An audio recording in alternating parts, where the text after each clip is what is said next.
I'm with George Peper from Charleston, South Carolina now. George has been editor-in-chief at Golf Magazine for many years, and he's with Links Magazine now, and been a friend of George's for many years. So welcome, George. Appreciate you spending some time with us, recounting some of your life in the golf industry. Gordon, it's great to be with you. My pleasure. So in preparation for this, I was just kind of reading some past material and reflecting on the years I've known you. And so I think I saw somewhere where your first visit to the Masters was 1976. And I'm sure you haven't made it every year since then. But how have you survived this last week without the Masters as a very permanent part of the spring season? Yeah, this sort of had a kind of a Masters withdrawal last week. It was sure hard, but I did make myself an azalea on Sunday and watched the replay of the 2019, and Tiger won again. So it wasn't. Terrific. I had the good fortune to interview Larry Mize yesterday, a fine gentleman, and certainly for him, I think one shot defines his placement in the history of golf. On the flip side, very sad to see Doug Sanders passing on Sunday, last Sunday. His moment in history was probably number 18 on the old course of St Andrews. Do you have any other golfers that come to mind, that kind of one shot? I hate to use the one shot wonder expression, but one shot history that had an impact on the game of golf, that they did much more for the game than that one shot, but that's just how the history books might recall them. Yeah, well, those two, Larry Mize and Doug Sanders, are probably the ultimate examples on both ends, but there have certainly been others. I can remember one of the first Masters I went to, 1979, Ed Snead. Poor guy bogeyed, I believe, the last 3 holes and missed a 3-footer on 18 that would have won the Masters, and he later lost in the playoff to Tom Watson.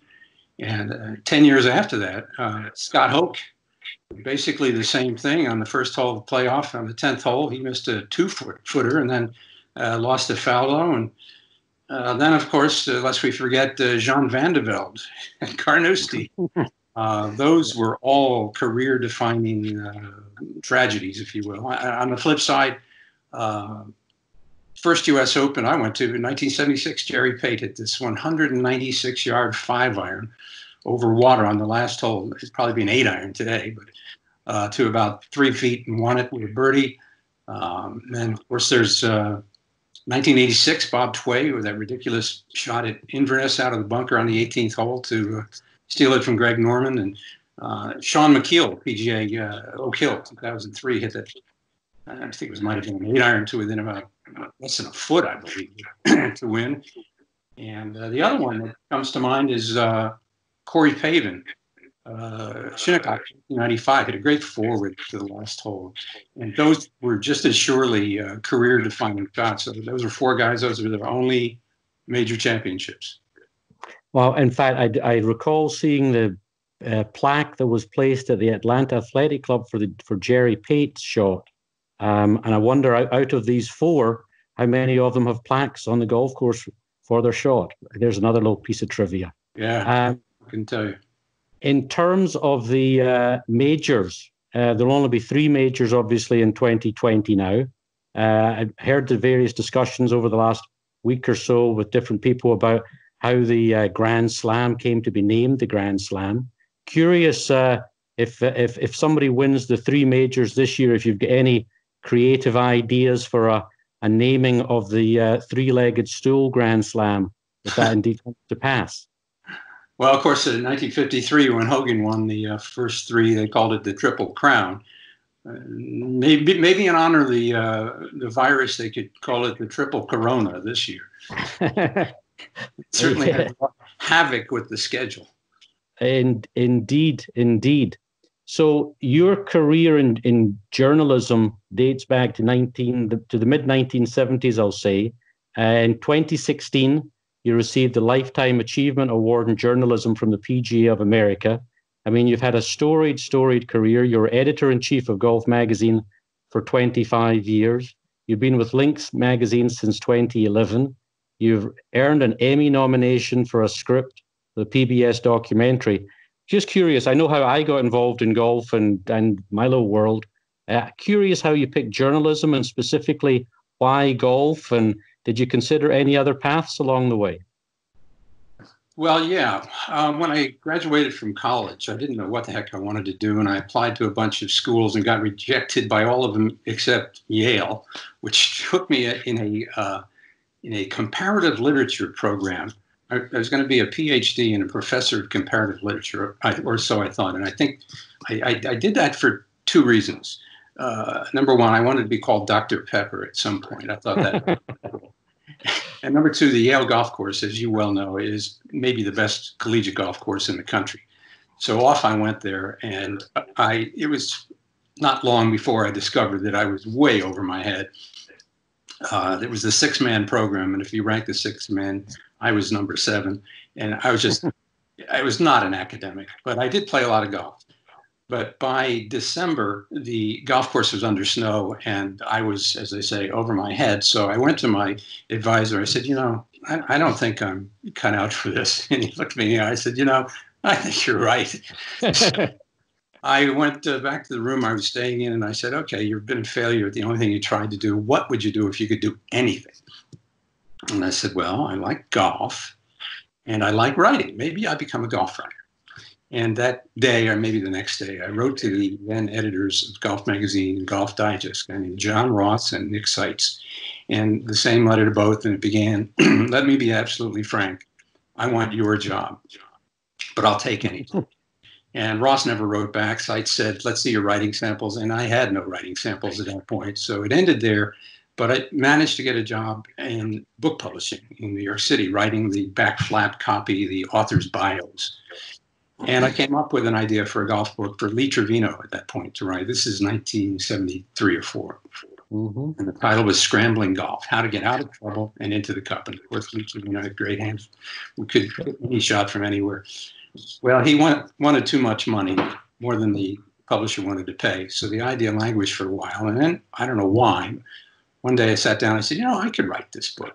I'm not much of a golfer, but I'm always hitting my ball into trouble. So I've done the research, and maybe I can sell this to another publisher, which I did. And the result of that is I wrote a book called Scrambling Golf. And Golf Magazine decided to excerpt it. And basically, out of that excerpt, I got a job at Golf Magazine. Wow.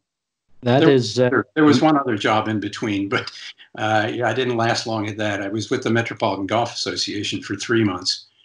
And then I met John Ross again, who had no recollection of my having written to him 3 years earlier. And he said, we like this book of yours. Why don't you come work for us? And the reason I tell this story about the Met Golf Association is when I left there after 3 months to go to Golf Magazine, my roommate in New York, who was then working for Bankers Trust as an intern, hated Bankers Trust, hated banking, and loved golf as much as I did. I recommended him for my job at the Met Golf Association, and his name was David Fay. And of course, he did 3 years there and spent the rest of his career at the USGA. That's terrific. It's a small world in which we live, and that's just fabulous. Yes. Now, you've obviously, in the intervening years, you've had this wonderful view of the golf industry and the golf world and the various relationships and how the nuances of golf. And so I enjoy reading your top 10 list or top 100 list or whatever it might be. And so there's one I saw recently, the article which listed the top 10 courses that you haven't played. What is the status of that list currently? Have you found some time to check off a couple of these top 10 that you hadn't played? Gordon, I wish I could say I'd knocked several of them off, but the fact is I've only done one. In fact, the last time I played golf, the last 2 rounds of golf I played about 5 weeks ago, we're in Central Florida at Mountain Lake, which was one of my best courses I'd never played, and Streams on Black, which I had wanted to play ever since Hans opened it. And I can't tell you 2 courses that are more dissimilar. I don't know whether you played Streams on Black, but it's just wild. It's wide open, huge fairways, the biggest, craziest greens this side of the old course. And in fact, there's one green there, a punch bowl, which might be the 8th wonder of the world. It is I don't know how big it is. It's well over 10,000 square feet. One of the guys I was playing with, we thought we lost his ball, but it was on the green. We just couldn't. It was that far away. So there's that. And then the next day at Mountain Lake, which is a classic Seth Rayner design in the middle of nowhere, very secluded, and has all the wonderful Rayner template holes, set of great par threes, Deerith green and Verdun green, just a real great experience. So that Mountain Lake is the only one I've knocked off my list, and I've got some work to do. Well, I'm glad that you're making some progress. Now you've got the list of 100 things that Links readers should try before they're done. And there was a couple that caught my attention. One was number 96, which was tumble into a bunker or water hazard. And that kind of had a similar theme with the number 55, play 18 holes after consuming at least 3 adult beverages. I think the underlying theme is to have an enjoyable, relaxing round, but I'm curious if you've ever had achieved either of these two, number 96 or 55. Both, I'm afraid, although not the same day. In fact, I can tell you a story. Do you know our fellow RNA member, Jim MacArthur? Yes. Yeah. When I was living there, he enlisted me to play against a match against St. Andrews University, and they played them barefoot, or as we call here, no strokes at all. Yeah. Which meant that Jim was a 2 and I was about a 7 at the time. We're playing 2 guys who were +2 and even par, and we had no chance. And Jim told me there was a luncheon before these matches. Yes. He said, these kids are better golfers than we are, and they can probably hold their liquor better than we can too. But there's no evidence that they can drink and then play golf better than we can. So let's get them pissed, which in the British language or argot means drunk. So I was a little afraid, since I really had never had any liquor before playing golf before, maybe a beer. Well, I have a Bloody Mary, and then I have another Bloody Mary, and then we go up to lunch in the dining room, and MacArthur orders 2 bottles of wine, a red and a white. And so we each end up drinking a half bottle of wine on top of 2 drinks. And then we go downstairs to change our shoes, and he appears with a silver tray and 4 glasses of Kummel, that mysterious liquid, or liquid haggis. Nobody knows quite what's in it. And so we throw those down and staggered to the first tee. I've had like 6 or 7 drinks now. And I must say, it was the first time I ever walked to the first hole at St. Andrews not feeling scared at all. I felt as if I owned the place, and I proceeded to play the front 9 in the lowest score I'd ever played it, 2 under par. I just what I was doing. By about the 12th hole, though, I hit the wall, and normal service was restored, and happily MacArthur actually brought us through, and we got a halve with those 2 flat-bellied kids. That's funny. So I'm convinced now that I play a little bit better drunk than I do sober, but I haven't experimented much recently. I understand. You, on that list, you touched on an idea of a trip and a couple of different points of your top 100. And it reminded me of, I think it was, and I went back and did some research on it, it was 1983. It was a trip that 54 holes in one day with our mutual friends Brian Morgan and Hughes Norton and Bobby Clampett. I'm not sure anybody's ever recreated that trip. Excuse me, they certainly couldn't do it now. But you want to just share with everybody what that was, and it's a terrific story. Yeah, that was a crazy idea. At the time, I was editor of Golf Magazine, and we always felt sort of a Pepsi-Coke relationship with the Golf Digest, and needed to do whatever we can to bring attention to the magazine. So we had this cockamamie idea of playing the Old Course, Wingfoot, and Pebble Beach in one day. And I won't take credit for it. It came to me from a guy named Monty Burton, who was at that time the pilot, one of the pilots for the Concorde. And he helped set up the whole thing. And we began it the day after the Open Championship at Birkdale. Clampett and I and Hughes Norton, who was Clampett's agent at that time from IMG, and Brian, teed off St. Andrews. I think it was 4:16 a.m. It was light, end of July. We didn't see the balls land until the 5th hole. I know that because I played the ball on one hole. And We played that. I think we played that round in roughly 2 hours and 25 minutes. So I may not have any real records at the old course, but I think I can claim the earliest finishing time for a 4-ball. So it was around 6:45. We hopped into a cab and went to Lucas Airport, hopped a puddle jumper that took us to the Concorde, and the whole crew was there, and Nicholas Palmer, Johnny Miller, Tom Weisskopf, Watson, they're all waiting for us to get on, and we get on and off we go. And 2.5 hours later, we land in JFK and take a helicopter up to Wingfoot. We played Wingfoot, and I think in about 2 hours and 20 minutes, we played through the Westchester PGA qualifier or something. And it was by that time, probably around, I don't know, noon, 1 o'clock, 2 o'clock, something like that, back down to the airport and got a private jet. Didn't make it across the country. We had to stop in Cheyenne, Wyoming for refueling. And then on we went to Pebble Beach, and we did really well on time. We made it we were able to play that in about 3 hours and 15 minutes and still be about a half hour under 24 hours. And you're right. Obviously, without the Concorde, that could never be done again. It's a terrific story, and it reminded me of Concorde used to be chartered around the Open, and that was obviously the return flight on the Monday after the Open at Birkdale. But it was the first time that the Concorde flew into RAF Lucas, which is, as we know, about 10 minutes from St Andrews. And it took 2 hours, 50 minutes to come over from New York, and it had all the marquee players of the day. And so they obviously saved a lot of time. The problem was that just about the entire town of St Andrews came out to watch the Concorde land at Lucas. And apparently the traffic getting back into St Andrews was so bad that it took about the same length of time to cover the 10 miles or so as it did to get from New York. So, but it sadly has not been part of the Open for many, many years. So from your pedestal in golf and watching everything, what would you say to the biggest changes and possibly unintended consequences of these changes you've witnessed over the years in terms of the equipment that we use?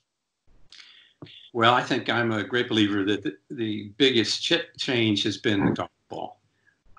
It's just incredible what that's done. And I'm sure, Gordon, you feel the same way. I really think I can hit the ball the same distance I do right now as I did when I was in my 20s. And obviously I'm old and decrepit, but the golf equipment and the ball in particular is so ridiculously good right now. As proof, my own little proof, that it's the golf ball more than the clubs. I don't know whether you recall, I want to say it was around 2000 when they had the Open at St Andrews, and they had an exhibition. They took a bunch of the players out to play on Wednesday, the 1st, 2nd, 17th, and 18th. Yes. And with this particular one, they played with Hickory clubs. And Vijay Singh got to the 18th hole with a Hickory driver and drove the green. He had a modern golf ball. And that tells you it's all about the golf ball. There was no particular wind. He just hit a nice smooth swing with a Hickory shafted club, and there it went. I mean, irons, I don't think have improved a whole lot, in my humble opinion, since Karsten did the first Ping I2s or whatever they were. And sure, metal woods have made a big difference too, but it really is the golf ball. And in terms of unintended consequences, sure, it's the obsoleting of various golf courses. It's a tough question, though. I mean, most of us have benefited from it. So is it a bad thing for the game? God, that's really a tough one to answer. That's I always remember having a conversation with one of the leaders of the golf industry about, the clubs and equipment. And he looked at me and he said, you know what? Nobody's ever given up the game because it's become too easy. Right. And you can certainly use that as a starting point for a good argument. But anyway, in the same vein, biggest changes that you've noticed in private golf clubs have gone through any number of challenges with social, just a change in society. I'm just curious kind of how you see that having all played out, and for the good and the bad. Well, I think a lot of the changes have come in the last few years where they see the handwriting on the wall that golf is, you know, there's a theory that golf is just as discriminating now as it was 100 years ago, but it's not race, creed, color, national origin. It's money. And the more money you have, the better brand of golf you can play. And there's the other aspect that the baby boomers are aging out. And that means they populate a lot of the private clubs right now. When they age out, the next generation is not culturally, whatever you want to call it, attuned to becoming golf club members. I mean, our parents' generation in America, at the top end, the father might have played 36 holes every weekend, and the wife was sort of a housefrau, homemaker, stayed at home and didn't complain. Well, our own generation, women's liberation took over. Guys played a little bit less golf. The current generation, it is totally equal. And the women work as hard as the men do, and want as much in the way of free time and recreation, and this whole mentality of 36 holes, or even the routine 18 holes on the weekend, has gone by the boards. So golf clubs have had to adjust to that to try to attract this group. And you've seen it as well as I have, all of the fitness centers and other tiki bars and other aspects. You've got music playing in the golf carts. It's a different brand of golf than we knew. Is it worse? Is it better? It's just different. It's changing with the times. And then finally, in the same vein, the professional game. I think Concord probably, the Concord stories probably summarize some of it, whereas, in even 35, 40 years ago or more recently, a number of the marquee names we got on the same plane together going between tournaments. In the case of the Open, because Concord was a time saver, but you wouldn't see that now. They've all got their own private jets, the marquee guys. But in overall, the professional game, better, worse, more fun, less fun, connects with people. Just curious your take on it. Well, money has changed it all, hasn't it? It's made it so much a business. The reason they don't hang out together is they're all at the gym or working with their trainers or looking at their stats guys, and it's the drive for money. I mean, Palmer changed it. I think it was Frank Baird who said, "I owe 40 cents of every dollar I make to Arnold Palmer," and I think probably the same statement could be made of the current generation about Tiger Woods. I mean, he came up when the television rights were being renegotiated, and then they were being renegotiated again when he's in his prime a couple of times. And I can't tell you what it was, but they've probably multiplied in the last 20 years 20 times. And that's really changed the whole look and demeanor of the game. On the other hand, it's great fun to watch. I'm a great believer in that, Tiger moves the needle, even now at age 44. It'll be interesting to see what happens after he is gone, whether the crop of young players keeps the interest in the game. Interestingly, all this Tiger mania and everything that's followed it has not improved the numbers of people playing golf. It's probably fewer than 25 years ago. There used to be 26, 27 million golfers. I think it's fewer than that right now. And again, it comes down to money. If we have 26 million golfers in America, we only have, I think, fewer than 5 million of them have USGA GIN handicaps, and that tells you something. It's golf is such a hard sport. And I think it's in some ways it's analogous to snooker in Britain, where for a number of years snooker was popular in television. A lot of snooker clubs opened up, and then people realized how difficult it was to sink a ball. And I think that in some ways golf and society and instant gratification, it just kind of creates a perfect storm for the game. Yeah, I mean it's hard, it's expensive, and it's slow. And unfortunately, it has gotten even more slow. And I think the pros have had a lot to do with that. I once asked Jack Nicklaus if he was ever sorry with all the people who emulate him in the world of golf, are sorry he wasn't a faster player. And I think he had an effect, and the whole glacial pace of the PGA Tour with all the money has been a detriment. George, you were editor-in-chief of Golf Magazine for 25 years. I believe you created the top 100 course list. Over the years, without naming any names, did you encounter efforts to keep somebody's course on the list? Any funny memories from just the creation and the operation of the list? Well, I think we had no chicanery when I was there. I'll say that, except one moment, which I was responsible for. When we started in 1979, Golf Digest had the top 100 golf courses in the U.S. And I said, well, we have to diversify ourselves from them, and let's do the best in the world. And we started with the 50 best in the world, had a panel of about 50 people at that point, and sent them ballots, and they ranked them, and I tabulated the ballots. And unbelievably, we came out with a tie for first place between Pebble Beach and Muirfield. And I looked at my own ballot, and I had given Pebble Beach an A and Muirfield a B. And I said, well, we can't have a tie. This does not make for a good cover. We have to have a cover that says the best golf course in the world.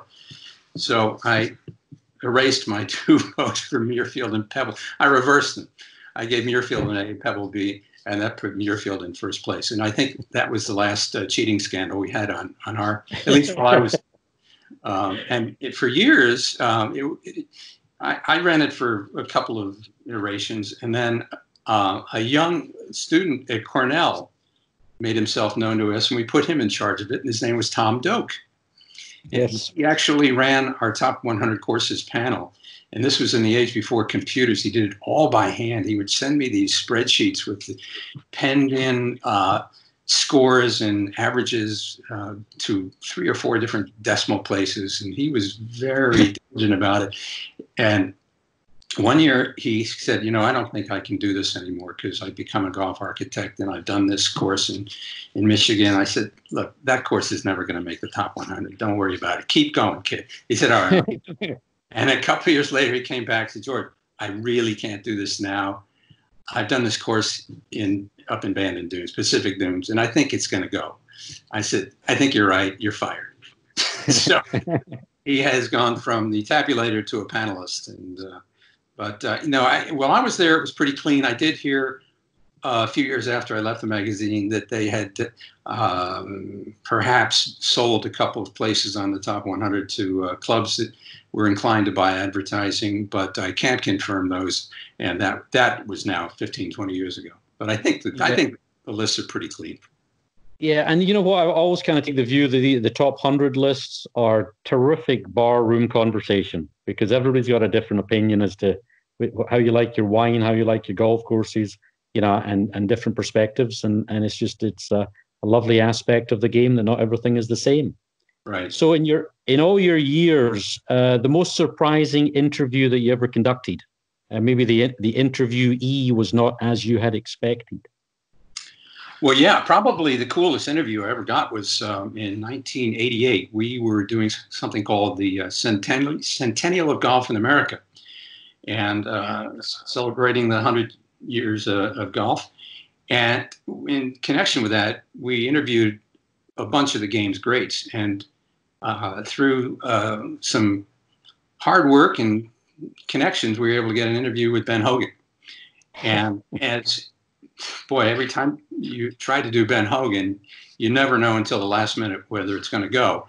And so a photographer and I went down to Texas, and we went to his office, and we still didn't know. And the word came out that I could interview him, but the photographer was not welcome. So 1 out of 2 was not bad. Wow. And I was, of course, terrified. I'd met him a couple of times and had always been rather stern. But on this occasion, he was absolutely delightful.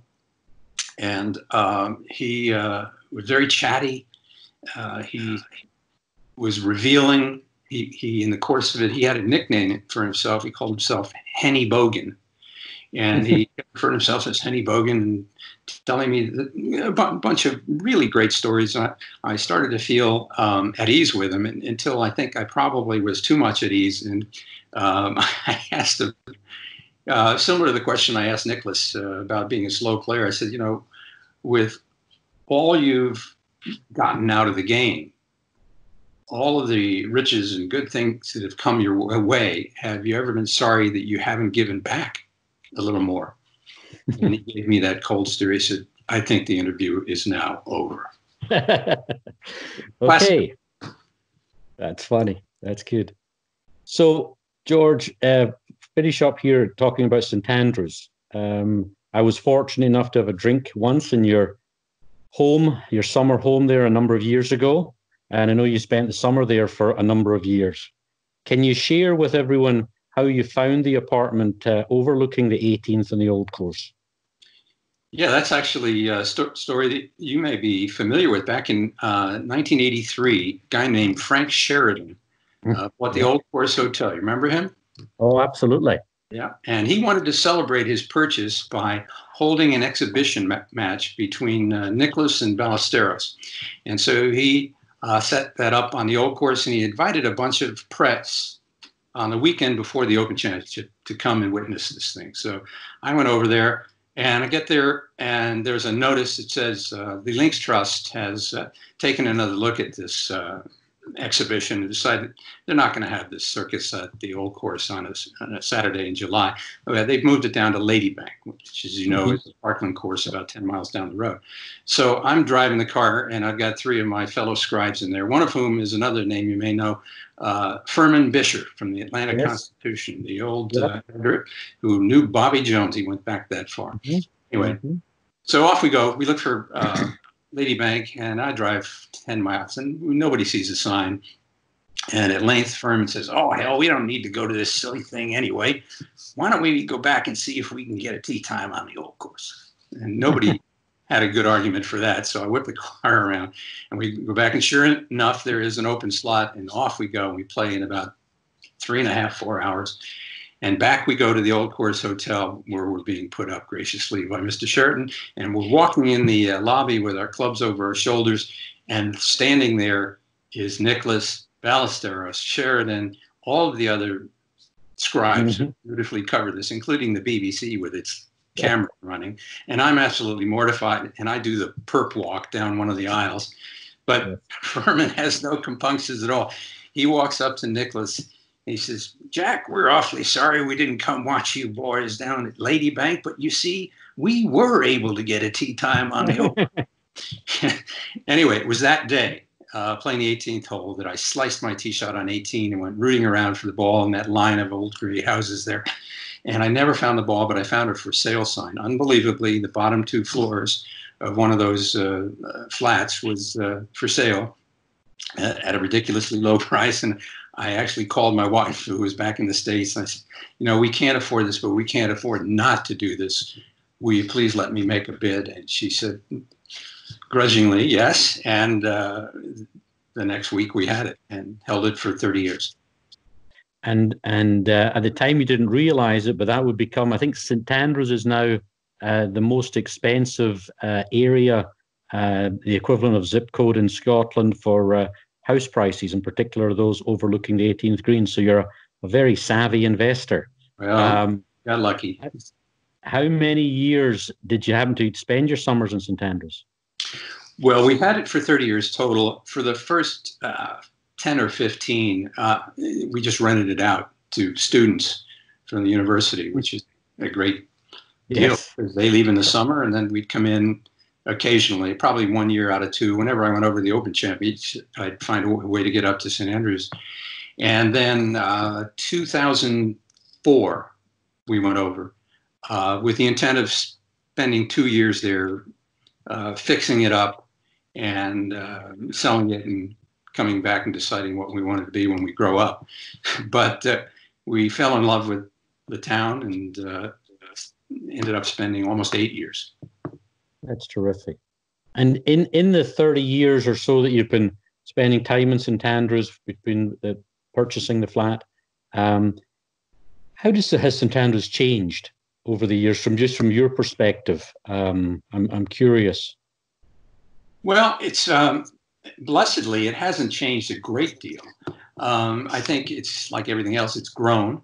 The university has probably doubled in size in the last couple of decades. And a lot of the additional students have been Americans because they pay the full freight, whereas Scots, I believe, are free or very, very little. And as I say, there's constant construction and expansion. In fact, I saw a couple of photographs just last week from a friend of mine there. As you probably know, they've started construction, or did start construction, on the addition to Rusacks, another 44 rooms there. And Herb Kolib's putting some sort of an addition on the Old Course Hotel and redoing those sheds over which you hit your tee shot on 17. And there's scaffolding, in fact, all over the R&A clubhouse too, which is seeing some changes. In fact, as you know, they're putting in a ladies' locker room, talking about changes. Yes. But blessedly, St. Andrews doesn't really change. Its appeal will always be there, and it's not just a golf town. It's if there were no golf courses there, I think it would be a very attractive destination, because it's a seaside town, it's a history town, it's a university town. Those are all places people love to go to, retire to, and visit. And it's a place that whether you're a visitor or a resident, you always see smiles on people's faces. People are always happy. There is a certain timelessness that St. Andrews manages to hold on to, and that's just, I think, it's maybe part of the Scottish culture. And finally, have you made reservations for the 150th Open at St. Andrews in 2022? That's something we discussed this year, and I'm glad we didn't make any reservations or plans to go this year. And for next year, I mean, maybe we will 2022, because I'm not getting any younger, and I find it harder and harder to walk the golf courses. So I think we are planning to go this September over to St. Andrews, and we'll see where 2022 takes us. But there's nothing like, there's the old saying: there's the Open in Scotland, and there's the Open at St. Andrews. And I know you've spent a couple of times there. Probably my greatest memory was 1978, when Nicholas won. Libby and I were just married. We went over there, and it was all new to us.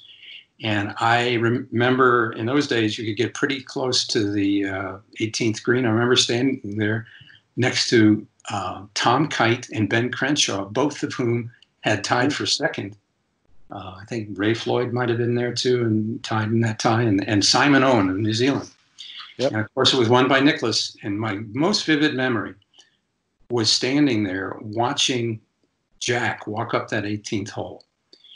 I mean, what a moment. Here is the greatest golfer of our time in the oldest championship on the oldest golf course. And I mean, the people were leaning out of the windows. They were 60. They were screaming and yelling and applauding. And it was just, just talking about it gives me goosebumps. That was one of the first major championships I attended, and it really hasn't been topped. Yes, St. Andrews is a special place, and I know the 150th in 22 will be a special event. George, you've been very generous with your time and your insights. I cannot thank you enough. Hopefully, some folks will, I'm sure they will enjoy listening to your ponderings and your reflections on the game and your career in the game of golf. So thank you. Stay safe over this time period, and I look forward to teeing up with you someday soon. Same here, my friend. Thanks a lot. Take care.